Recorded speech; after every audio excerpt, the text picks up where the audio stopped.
성공예감 이대호입니다. 9시 22분 함께하고 계시고요. 원탁의 기자들 K 만나보시죠. KBS 김준범, 서영민, 석민수 기자 함께합니다. 안녕하세요. 안녕하세요. 안녕하세요. 부동산 이야기부터 해볼 건데 서울 집값 이게 꿈틀댄다라는 표현도 이미 한참 지난 것 같아요. 거의 뭐 신고가 행진하는 곳들이 많고. 네, 2021년 말, 2022년 초가 우리가 아는 가장 뜨거운 부동산 불장이었잖아요. 네. 그때 꼭지점을 전고점이라고 보면은 예. 서울 강남 3구는 약간 전고점을 넘었고요. 뭐 성동, 마포 같은 곳은 그때가 100이라면 지금 거의 99, 98까지 왔고요. 노도강이라고 부르는 서울 강북 쪽은 한 85, 90까지 와서 어쨌든 거의 전고점을 회복했거나 거의 회복해 가고 있는 단계. 그러니까 뭐 주식으로 보면은 모멘텀이 완전히 받았죠. 지금 완전히 탄력받고 가고 있는 그런 상태고, 왜 지금 탄력이 붙은 거냐에 대한 이유는 분석은 다양하겠지만 어쨌든 붙어 있는 상태고, 그렇기 때문에 정부가 지금 뭐 부랴부랴 뭐 이것저것 해보려고 하고 있는 상태죠. 네, 지금 강남 3구 용산은 네. 지금 논외로 두는데도 그런 거잖아요. 토지거래 허가고요. 네.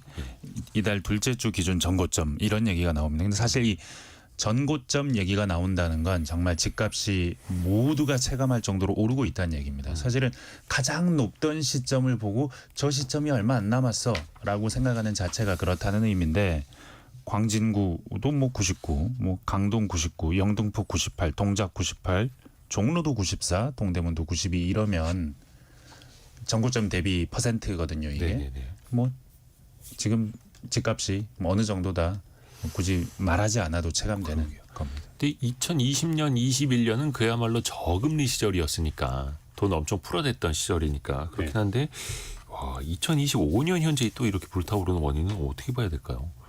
이게 지금 서울만 거의 그런 거잖아요. 경기도만 되더라도 체감이 거의 안 되실 맞습니다. 거고. 서울과 그 외로 나뉘고 있는 상태고, 왜 그러느냐는 사실 뭐 딱 하나로 찝기는 어렵겠지만 일단은 금리가 내려가고 있고요. 뭐 기준금리가 내리는 만큼 대출금리는 잘 안 내린다고 해서 많이 불만을 사기도 하지만 어쨌든 내려는 가고 있는 게 분명한 사실이고, 또 그다음에 지금 정부가, 이재명 정부가 이제 대선 과정에 공약한 것 중에 하나가 이제 문재인 정부와 비교해서 이재명 정부는 세금으로 집값 잡는 정책을 안 하겠다라고 명시적으로 얘기를 했잖아요. 네. 그게 이제 보유세 강화, 재산세 강화, 뭐 종부세 강화. 그걸 안 하겠다는 거니까, 이걸 단순히 투자라는 관점으로 보자면은 세금을 세게 안 때린다는 거니까 네. 투자의 기대 수익률은 올라가는 거잖아요. 자, 금리는 내려가고, 그러니까 돈을 빌리기는 쉬워지고 기대할 수 있는 수익률은 어쨌든 세금을 세게 안 때린다고 하니 조금 기대해 볼 만하고, 이 두 가지가 겹치니까 기본적으로는 올라가는 것 같은데, 이제 다 사후적인 분석입니다. 제가 이걸 미리 알았으면 저도 샀겠죠.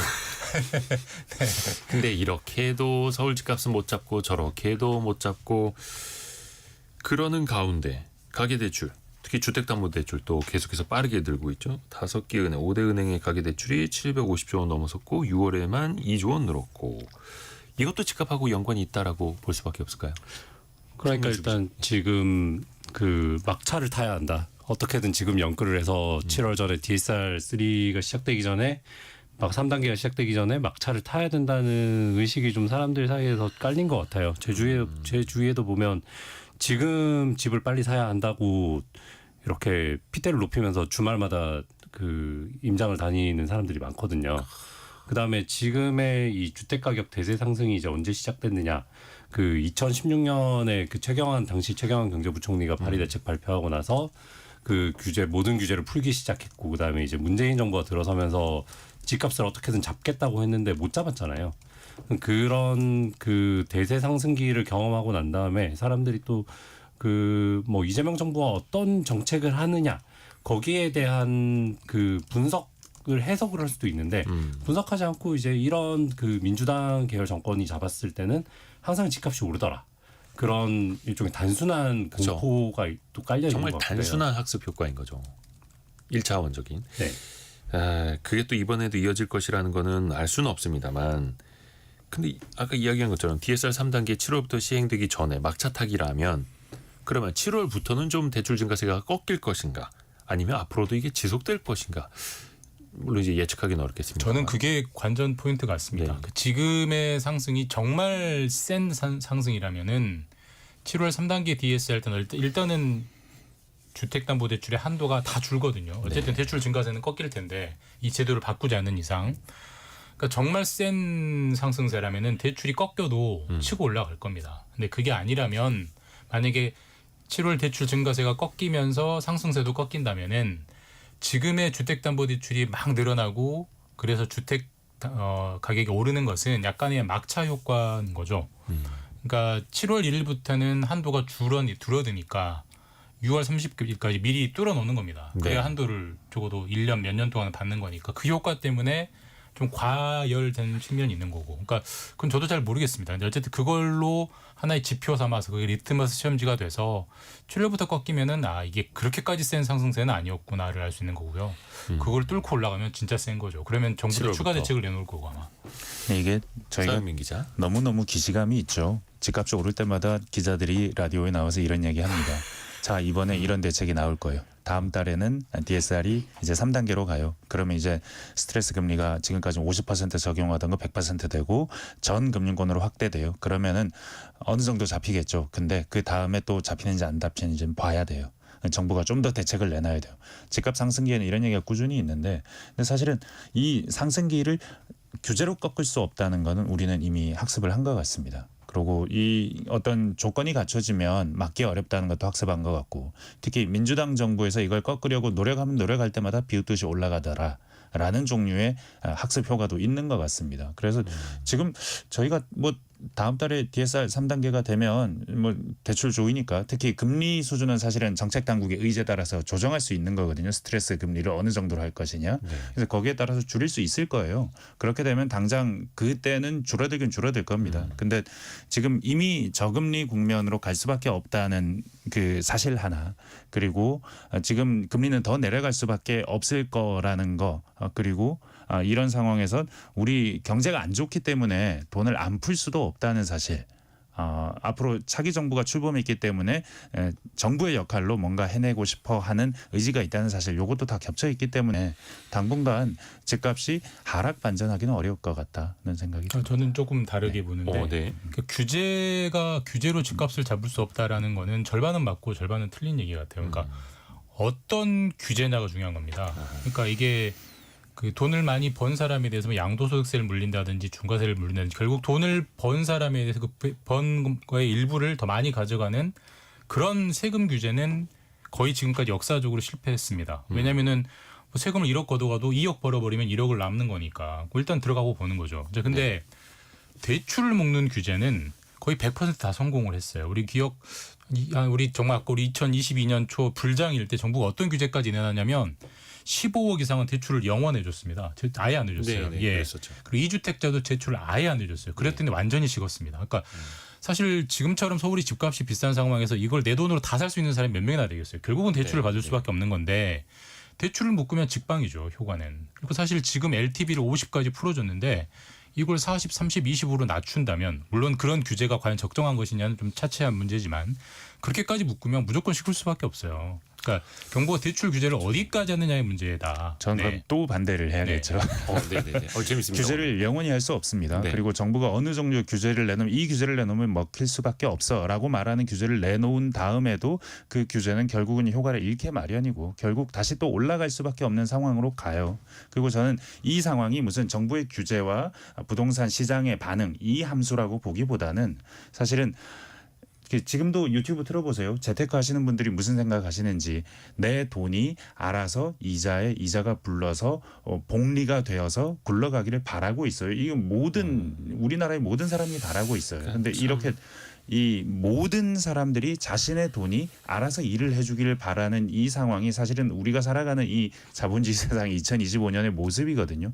이런 의지와 의지들이 모여 있는데 이게 부동산 시장에서 계속 발현되고 있고, 사실 부동산이 우리나라만 오른 것 같지만 전 세계적으로도 한 80년대, 90년대 이후로 그 이 경제 금융화가 진행된 이후로는 부동산 시장이 안 오른 선진국이 없습니다. 인구가 줄든 어떻든 부동산 시장은 계속해서 올라가요. 이건 어떤 모순 같은 것들이 이 부동산 시장에 응축되어 있기 때문에 계속해서 나타나는 현상. 특히 이제 우리나라는 아파트라는 게 굉장히 규격화되어 있고 투자 상품화되어 있다 보니까 실거주 플러스 알파. 그러니까 1주택자마저도 갈아타기를 거듭하면서 이런 생각들을 또 계속 하고 있는 것 같고요. 근데 여기에서 이제 이어지는 게 은행들의 대출 행태입니다. 어저께였죠. 금감원에서 은행 여신 담당, 그러니까 대출을 담당하는 부행장들을 불러 모았어요. 어떤 얘기 좀 했답니까? 어제 18개 은행장의 부행장들을 개인 담당, 개인 고객 담당 부행장들을 불러 모아서 그 우리나라 금융당국은 이제 기본적으로 가계부채를 대출 총량제라는 형태로 관리를 합니다. 네. 그러니까 예를 들어서 신한은행이 너희 작년에 대출을 200조 원 해줬으면 올해는 한 203조 원까지만 해라. 올해 예를 3조만 더 들어서. 예입니다. 그럼 3조 원까지만 늘려라라고 해서 연간 3조 원이 차는지 안 차는지를 쭉 점검을 합니다. 그리고 만약에 그걸 넘으면은 더 이상 대출 못하게 막아버리기도 하고요. 다만 지금처럼 좀 대출이 빨리 늘 때는 그 점검 주기를 당깁니다. 연간으로 보는 게 아니고 분기별 혹은 월별로 해서 타이트하게 관리하는 거죠. 그래서 또 이 3월에 한도 넘었네 이런 식이면 12월이면 한도 많이 넘을 것 같은데 4월엔 줄여야지 이런 식의 뭐 지도 약간 그 감독. 마라톤으로 따지면 예. 페이스메이커가 뛰어주듯이 그런 거죠. 옆에서 지금 너무 빨라 속도 늦춰. 어제 이제 그거를 했고요. 그래서 이제 당연히 그 18개 은행 부행장들은 열심히 관리하겠습니다라고 이제 답을 했는데 근데 여기서는 참 모순이자 딜레마인데 자 네. 그러면은 은행이 고객이 찾아올 때 주택담보대출을 안 해주려면 그렇죠. 어떻게 해야 되겠습니까? 여러 가지 수단이 있겠지만 기본적으로는 대출 금리를 올려야 돼요. 아니면 번호표를 못 뽑게 하든가. 뭐 아예 그럼 안 해주던가. 그럼 결국은 대출 관리를 강화한다는 것은 등호로 이퀄 대출 금리를 올린다는 얘기거든요. 가상 금리를 붙이고. 그렇죠. 근데 우리가 맨날 은행을 비판하는 게 예대 마진으로 장사한다. 왜 예금 금리는 내리는데 대출 금리는 안 내리느냐로 그리고 너희는 앉아서 수익을 그렇게 편하게 벌면 되느냐 이거거든요. 땅 짓고 근데 헤엄친다. 대출 관리하라고 하면 어떻게 하라는 거예요? 그러니까 이게 모순되는 거거든요. 앞뒤가 안 맞죠. 그리고 정부도 모순되는 지시를 하고 있는 거고 은행도 모순되는 지시를 받고 있는 거고 그러니까 참 예. 어려운 거죠 이게. 오죽하면은 최근에 주택담보대출 금리가 자영업자 대출보다 더 비싸졌어요. 네. 그러니까 시중금리는 이제 은행의 특히 조달금리, 코픽스 같은 것도 한 8개월 연속 내려가고 있는데 은행들이 대출금리를 안 내리는 거죠. 그러면서 자영업자 대출은 좀 내려갔고 그러면서 오히려 은행 입장에서 봤을 때는 안전도가 높은 주담대를 더 비싸게 팔아야만 하고 위험도가 높은 자영업자 대출 상품을 더 싸게 팔아야 하는 이런 아이러니한 역설이 지금 펼쳐지고 있는 거죠. 그 아이러니해 보이지만 결론은 은행이 해피한 겁니다. 자영업자 대출은 그 건수당 몇 천만 원 정도 수준이고 네. 억대는 자영업자 대출은 거의 없어요. 몇 천만 원 수준이고 그리고 굉장히 깐깐하게 심사를 봅니다. 왜냐하면 부동산은 담보가 있으니까 그렇죠. 깐깐하게 볼 게 확실하니까. 없어요. 예. 근데 자영업자 대출은 이 사람이 뭐 대출을 갚을 여력이 있는지 사업은 어느 정도인지 깐깐하게 보기 때문에 그래서 은행권에서 자영업자 대출을 한다면 그렇게 떼일 확률이 높지도 않습니다. 이 시장은 작기도 하고요. 근데 부동산은 한 번 빌리면 몇 억이에요. 몇 천만 원짜리 부동산 대출은 잘 없거든요. 몇 억이기 때문에 훨씬 이문이 많이 남을 대출을 더 금리를 높게 주고 자영업자 대출은 더 낮게 준다면 은행 입장에서 이게 어떤 결과로 이어질지는 너무나 뭐 명약관화합니다. 근데 이제 은행은, 최저금리 네. 기준으로 봤을 때는 뭐 자영업자 대출이 좀 주택담보대출보다 쌀 수도 있는데 그 실행되는 현장에서 봤을 때는 그 뭐랄까 자영업자 대출도 모기지를 그러니까 담보를 좀 잡는 경우도 많거든요. 네. 그런 경우에 이제 금리를 싸게 이용할 수 있지 막상 이 얘기를 듣고 이제 자영업자들이 신중은행에 찾아가서 돈을 그럼 좀 빌려볼까라고 해서 창구에서 상담을 하면 또 막상. 기대하던 그런 숫자는 나오진 않을 것 같아요. 그리고 어쩌면 자영업자 대출을 받으려고 하다가 금리가 왜 이렇게 높아? 그럼 나 더 싸게 받을 수 있는 방법은 없어? 그러면 창구 직원이 혹시 부동산 담보 대출 받으셨어요? 그게 조금 더 쌀 수 있는데라고 물어볼 수도 상황에 있습니다. 따라서. 네. 그러니까 어떻게 보면 지금 은행들은 예대 마진도 좋아지고 있고 실적도 좋아지고 있고 주가도 많이 오르고 주주들에게 배당도 많이 하고 근데 또 한켠에서는 대출 자체를 또 조이라고 하고 김준범 기자가 이야기한 것처럼 이 뭐 금리를 또 그러면은 올려야 하는 건데 또 그러면 또 비난은 쏟아지고 얼마 전에 이재명 대통령도 은행의 그 예대 마진에 대해서 한마디 하지 않았습니까? 이건 정권 초마다 항상 반복이 되는 이슈이긴 한데 근데 은행 입장에서도 DSR이라든지 LTV라든지 금융당국에서 정해놓은 그 숫자를 가지고 그 규정 내에서 하는 건데 뭘 어떻게 그러면 대출을 조율하는 겁니까? 번호표를 못 뽑게 해야 될 것 같습니다. 아까 제가 말했듯이 손님 오지 마세요.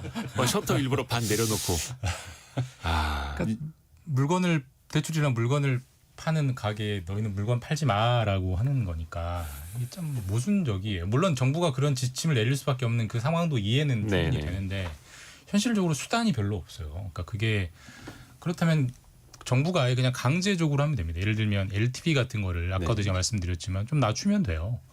낮추면은 당연히 기본적으로 LTV를 50보다 40으로 낮추면은 당연히 담보 비율이 줄어드니까 나가서 실행될 수 있는 주택 대출 액도 줄어들고 당연히 집값을 당장 살 수 있는 사람이 줄어듭니다. 이제 그런 네. 식으로 하면 되는데 그건 아직 당장 손대진 않고 있습니다. 그것까지 손댈 상황은 아니라고 보는 것 같아요. 제 생각에는 아까 3단계 DSR 이 7월부터 시행되면 기본적으로 예를 들면 지금 한 4억 주담대 되는 게 한 3억 6천 정도 10% 정도는 줄어들거든요. 네. 정부는 그게 일단 들어가면 한번 좀 꺼질 거라고 보는 것 같습니다. 근데 그것도 지켜보고 그것도 안 되면 아까도 말씀드렸지만 DSR을 더 강화한다든지 LTV를 더 강화한다든지 이런 조치들이 나올 것 같고 서영민 기자는 동의하지 않고 저는 동의하지만 저는 단기적으로 효과가 있을 거라고 봅니다. 근데 다만 이제 우리가 아까 이재명 대통령이 예대마진 얘기했지만 그러니까 우리가 한 가지 좀 불편한 사실을 알아야 되는 건 있는데 네. 현재 이 시점 기준 예대 마진이 평균 1.4%예요. 그러니까 정기 예금이 3%라면 대출은 3.4%, 1.4 정도 더 비싸거든요. 그리고 그 마진으로 은행들이 편하게 장사를 한다고 우리가 많이 비난을 하는데 1.4라는 예대 마진은 국제 기준으로 보면은 매우 낮습니다. 해외는 훨씬 더 많은 예대 마진을 가지고 미국이나 유럽은 기본적으로 3에서 4 정도의 예대 마진을 가지고 장사를 해요. 그런 걸 보면은 우리나라 은행들이 과연 그렇게까지 폭리를 취하는 것이냐. 물론 이렇게 말하면 욕먹기 딱 좋은 제가 방언 올리긴 한데 사실은 그래요. 그런 측면이 분명히 있고 예대 마진이 역대 최대로 늘어났다고 하지만 작년 이맘때 0.4까지 예대 마진이 줄었어요. 그러니까 네. 우리가 예대 마진이 줄었을 때는 기억을 못 하잖아요. 늘었을 때만 기억하는 게 있고 그때 0.4까지 줄었다는 것은 많은 사람들이 대출을 싸게 받았다는 얘기입니다. 그러니까 그런 것도 함께 좀 봐야 이게 균형감 있게 현실을 판단할 수 있다. 네. 5932님이 진행자가 참 은행 친화적이네요. 서민 입장에서 한 번도 생각 안 해본 것 같아요라고 항의를 보내주셨는데 저도 은행에 대출 꼬박꼬박 갚고 있는 서민입니다. 힘듭니다. 그래서 근데 이게 수요자 입장에서 보면은 아니 지금 시중금리가 내려가는데 왜 나한테는 이렇게 많은 금리를 받아가고 있어? 라고 또 항변하실 수도 있는 거고 또 위재성님 같은 경우에는 부동산 규제는 돈 없는 사람에게 유리할 수가 없습니다. DSR이든 뭐든 무조건 돈 많은 사람에게 유리할 수밖에 없죠. 이렇게 보내주셨는데요. 그러니까 DSR, 그러니까 고소득자들 같은 경우에는 그야말로 연끌하기에도 더 유리한 구조. 이게 같은 규제지만 정말로 진짜 집이 필요해서 지역에 좀 내 집 하나 마련하려고 해도 소득 자체가 낮으면 또 그조차도 어려워지는. 그러니까 똑같은 높이의 담장 하나를 치더라도 누군가에게 그 느껴지는 게 다를 수밖에 없겠지 않습니까? 저는 사실 이 얘기하고 직결되는 얘기는 아닌데 굉장히 엉뚱한 얘기긴 한데 사실 우리나라가 이렇게 수도권에 집중해 있고 서울에 집중해서 살기 때문에 이런 일이 벌어지는 겁니다. 그리고 이 일은 단지 부동산 가격이 오르는 데만 미치지 않고요. 출산율이 급격히 떨어지는 데도 우리가 다 이렇게 모여 살고 있고 집값이 오르고 물가가 비싸기 때문인 겁니다. 그리고 서울이 전국에서 출산율이 가장 낮습니다. 0.5대까지 떨어졌었습니다. 그러니까 서울이 가장 낮아요. 그건 명확합니다. 우리나라가 이렇게 너무 한 곳에 모여 사는 나라, 이런 나라는 전 세계 우리나라뿐입니다. 우리는 너무나도 당연한 것처럼 생각하지만 이건 우리나라에만 있는 현상입니다. 그렇기 때문에 이 수도권 집중 현상을 만약에 새 대통령이 뭔가 해야 한다면 부동산 가격에 대해서 어떤 대증적인 요법으로 대출 규제로 어떻게 하기보다는 정말로 지역으로 더 많은 사람들이 갈 수 있게 진짜로 갈 수 있게 만드는 정책. 그냥 뭐 혁신 도시를 쪼개줘서 뭐 어떻게 가면 되지 않을까 어떤 공학적인 것보다도 진짜로 지역에서 젊은 사람들이 일자리 잡고 살아갈 수 있고 임금도 적당히 받을 수 있고 그렇게 좀 퍼뜨려야 됩니다. 퍼뜨리지 않고 계속 이렇게 수도권으로 집중만 하는 와중에 부동산 값이 올라가는 게 너무 화가 나요 해봐야 아무 소용이 없습니다. 그건 너무나 밀도와 집값과 우리들의 스트레스와 직결되는 관계이기 때문에 그런 점들에서 좀 더 장기적이고 근본적인 계획이 필요하다. 그렇죠. 그러니까 미시적인 규제와 거시적인 정책 같이 또 가야 하는 거고요. 그러니까 세종시로 행정수도 이전 완성하고 대통령 집무실, 국회, 의사당 이전한다고 하면 또 세종시 집값이 튀어오르고 막 이런 게 계속 반복이 되긴 한데 또 거시적으로 또 우리가 나아갈 방향이라는 게 또 있는 거니까요. 많은 분들이 또 의견 보내주고 계시는데요. 아무래도 공급을 더 많이 늘려야겠다 이런 이야기도 많이 해주시고 다만 또 서울 지역에서 공급을 늘리려고 해도 참 그게 속도 측면에서도 그렇고 쉽지 않은 그런 상황인데요. 경제상식 퀴즈 한번 더